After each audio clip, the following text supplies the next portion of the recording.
Shalom. The Torah this week is Parshat Devarim, Deuteronomy, the first chapter of the final book of the Torah. The entire book consists of Moses' farewell speeches to his people, the people he has faithfully led for 40 years. Moses reviews, he elaborates on many of the laws and teachings he has given the Israelites. He offers his final thoughts, his blessings to them, and then with his death, the book ends. Devarim also contains an overview of the history of the wilderness years, and this is how the Torah portion, the Sedra, for this Shabbat opens. Moses reminds the Israelites about what happened the first time they were about to enter the land nearly 40 years ago. How God asked Moses personally to send out the finest men from each tribe to spy out the land, to report on the conditions there, and how when they came back with their negative report, it sent the Israelites into a panic. Moses reminds them that they refused to continue to go forth, and their unfaithfulness made God angry, who then decreed that the generations of the Exodus would sadly die in the wilderness. But wait, that's how I remember the story from the book of Numbers. But that's not how Moses tells it here in the book of Deuteronomy. Check it out for yourself. Chapter 1 here differs dramatically from the actual version we read in Numbers chapter 13 just a few weeks ago.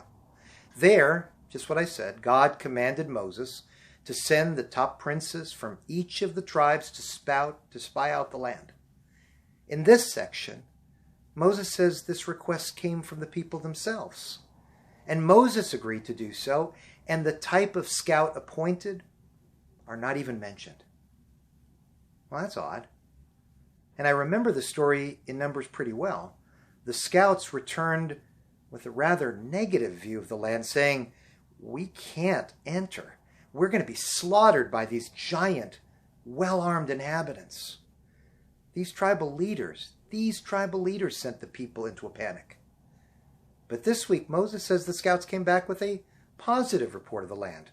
And it was the people who, despite this green light, fell into despair and refused to go further.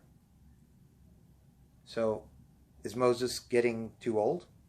Maybe he's kind of forgetting his history? Is that the reason? Are there possible two tribal versions of the same tale being told in the Torah based on two different legends? Well, no to the former, possibly, if you're a modern reader, the latter. But Torah's my teacher. And what could it be saying? What can I learn from this seeming contradiction? Well, here's my thought.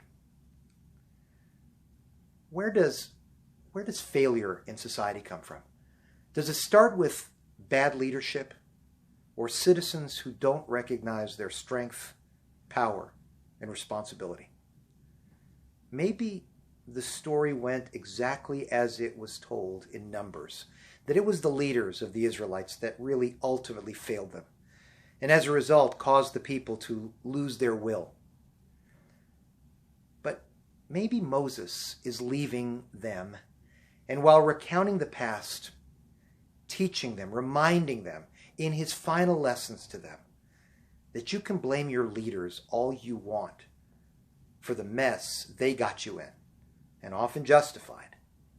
But the real ultimate responsibility will always fall on you. True, leaders sometimes don't lead and often fail to do what's right. But Moses may be teaching them that the responsibility for things is on all of us. Leaders fail. You need to stand up and show leaders the right way.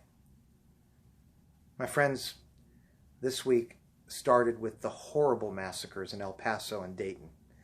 Just two more cities and countless innocent lives added to the growing, bloody list of murders and carnage in America. A lot of our leaders share the blame for that. People who could act, People who could stand up and lead us out of this wilderness of terror to the shining city on the hill this country should be. A lot of people with power are failing us. But maybe Moses' first final address may be teaching us that the responsibility is ultimately on each and every one of us.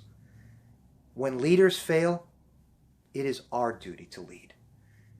We have the ability in this nation to speak out, to hold our elected leaders responsible when they are silent. Vote them out and vote for those who will act. I'm reminded that during the 1965 march from Selma to Montgomery, Alabama, Rabbi Abraham Joshua Heschel, he was asked, "Did you find much time to pray when you were in Selma?" And Rabbi Heschel said, "I prayed with my feet." My friends, enough thoughts and prayers. Enough blaming leaders.